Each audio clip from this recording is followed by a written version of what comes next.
Hey class, welcome back. Today I wanted to do a short tutorial video on how to actually solve a triangle using law of sines, law of cosines, whichever is appropriate. But also beyond that, how to find the area of that triangle once you found all the other necessary information. So let's go ahead and get started. We're going to go to our desktop here. And what I want to do is draw out a triangle first. And we're just going to make up a problem here. Not a big deal. And I'm not sure I can draw a shape. So I guess I can try though. We'll draw a line here, I hope. So we're going to draw out our triangle. And I guess we're going to draw another shape. Not sure why it did that. And one more. Okay, so this is our triangle here. Okay, and let's say that you had certain information given on this triangle. And we're going to say that you were given information about this angle here, which let's say this is a 30-degree angle. And over here, let's say I had a 10-degree angle. And we're going to say this side measure is 5. And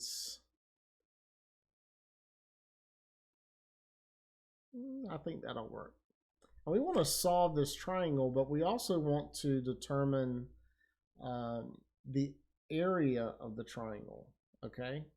So first of all, let's solve for all our angles and sides. I know that if this is a 30-degree angle and this is a 10-degree angle, then the total is 40 degrees, and I know all the interior angles have to add up to 180 degrees. So if that's the case, then if I take 180 minus my 30-degree angle and minus my 10-degree angle, then I'm left with 140 degrees. So I know in solving this that I have 140 degrees right here, okay? So if I want to solve this triangle, then all I have to do is, in this case, I can use law of sines. So we're going to set this up, and we're going to say, okay, let's, for sake of working this problem, let's label everything, okay? I'm going to label everything that's been given, and I guess green will work for us. So what I want to do is call this A, which means this over here is side A. And then this can be side B, which means this will be angle B. This will be side C, and this is angle C, okay? So if we do that, then I'm going to set up my law of sines. And we know that sine of angle A over its respective side A is equal to the sine of angle B over its respective side B, and that's equal to the sine of angle C divided by the respective side C. So if I want to solve, let's say for side A, then all I would do is plug in everything I know. So I can plug in for sine A, that's a 30-degree angle, so we're going to say sine of 30 degrees. A is our unknown, so we're going to put that as our unknown. But over here I have sine of B, that's going to be sine of 10 degrees divided by B equal to 5. So we're going to put our 5 right here. And I'll go ahead and put this also. We can say sine of 140 degrees divided by C. Okay? So we want to look and see what we can do on this, okay? We're going to first focus on solving our first proportion right here, okay? And we know that since this is a proportion, we can cross multiply. So if we do that, then I'm going to get 5 times sine of 30 is equal to A times the sine of 10 degrees, okay? And again, that's 30 degrees. So to solve for A, we want to get A by itself. So I'm going to divide by sine of 10. And again, sine of 10, don't let that freak you out. That is a number, okay? I can actually punch that on the calculator. But I don't want a string of decimals, and I don't want to round it until the very end because I want to keep as much accuracy as possible. Usually you don't want to introduce error into a problem early on. So what we want to do is cancel our sine 10s, and we're left with A equal to, and we want to punch our calculator here for 5 times sine 30 divided by sine 10. And one calculator you can use for that is Desmos graphing calculator, and it will actually allow you to do calculations as well. Now, there is one thing you need to be in mind or be mindful of when you're working with trigonometric functions is what mode are you in? Are you in degree mode or radian mode? And to do that, you're going to look up here in the upper right. You're going to click on graph settings. And down here is where you select radians or degrees. Well, we want to do our calculations in degrees. So we're going to click on degrees right here. And then we're going to come over here and we're going to type our calculation. So we know, let's switch back. We know we're going to do 5 times sine 30 divided by sine 10. Okay. So we're going to come over here and do 5 times sine of 30 divided by sine of 10. And we get this value 14.397. Okay. So 14.397. So we're going to say this is 14.397. Okay. And I can write that up here as well. 14.397. Next, we want to turn our attention to the other proportion over here to solve for C.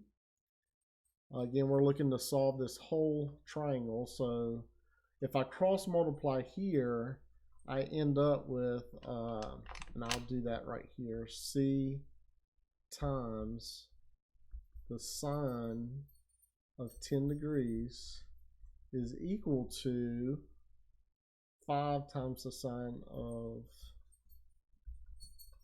140 degrees.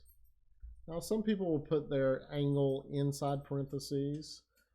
Some just say sine 10 and it's understood to have the sine argument on it. Either is fine. And we're going to divide each side by sine 10 because we want C by itself.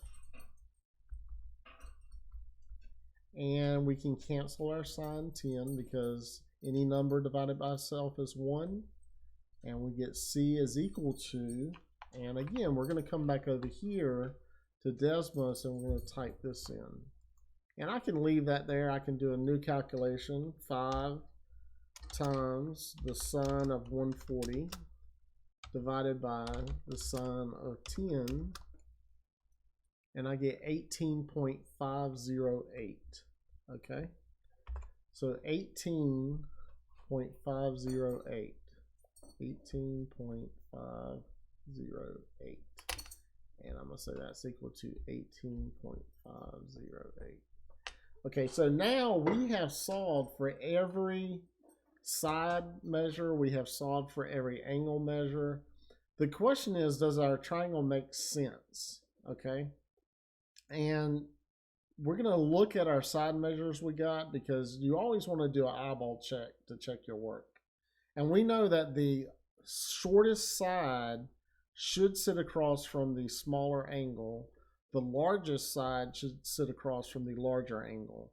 So if you look, that's indeed the case. Right here we have the largest side is 18.508. It's across from our largest angle, which is 140 degrees. Our smallest angle, straight across from that, is our smallest side, which is a 5 units in length. So we know that this triangle is looking pretty good, okay? Now, the last thing we want to find is the area. How do you calculate area, okay? We know that the area of a triangle, the area is equal to 1/2 base times height, correct? And I really probably shouldn't have written that there because I'm going to need to draw something on there. So let's erase this. Yes. See, that's why you do math in pencil, okay? So we're going to rewrite our formula. Area equals 1/2 base times height. Now our base value, the way the triangle's oriented right now, our base and we don't want to confuse the B in our formula with our B up here. Okay, so we're going to go ahead and substitute this. We're going to say 1/2. Our base is what? That's equal to this 18.508, and that's almost looking like a 2. So this is 18.508. And then right over here, if you notice, we need a height of our triangle. So we're going to put a H. We don't know what H is yet. But again, we know our basic trig function. So I think if you just do a drawing right here, and we're going to do it in red, okay? And we're going to drop a vertical from our upper vertex, which is at C, and make that perpendicular to the base. That would be our height of the triangle. Now, if you notice what we formed 2 right triangles here. So we can actually use our trigonometric functions to determine H. So if I know this angle 30 degrees, I know that H is the opposite side to the 30-degree angle. And I know that B is the hypotenuse of this smaller triangle right here. So that means we can use our trig function sine of 30 degrees is equal to the opposite over hypotenuse. Yeah, we're going to do that. The variables are going to get confusing here in a second. But the opposite side is our H. Our hypotenuse is 5. So if I put sine 30 over 1, then we have another proportion we can solve. This sine 30 over 1 is equal to H over 5. So again, we're allowed to cross multiply, and 1 times H is H, and 5 times sine 30, that again will give us our value of H. So if we go back to our graphing calculator, then we're going to do 5 times sine of 30, and we get 2.5. That's a nice number. Sure is. So we got 2.5, which means if we substitute for H right here, then we find that our area is equal to 1/2 times 18.508 times 2.5. And now we can do our final calculation. So we're going to say A is equal to 1/2 times our base, which was what, 18.508 times 2.5. And you end up with 23.135. So our area is 23.135. And we don't have units on this problem, so we're just going to say square units.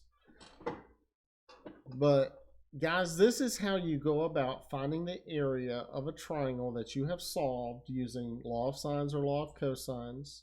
You simply need to drop an altitude from a vertex to the opposite side perpendicular to that side, which you will consider your base of the triangle.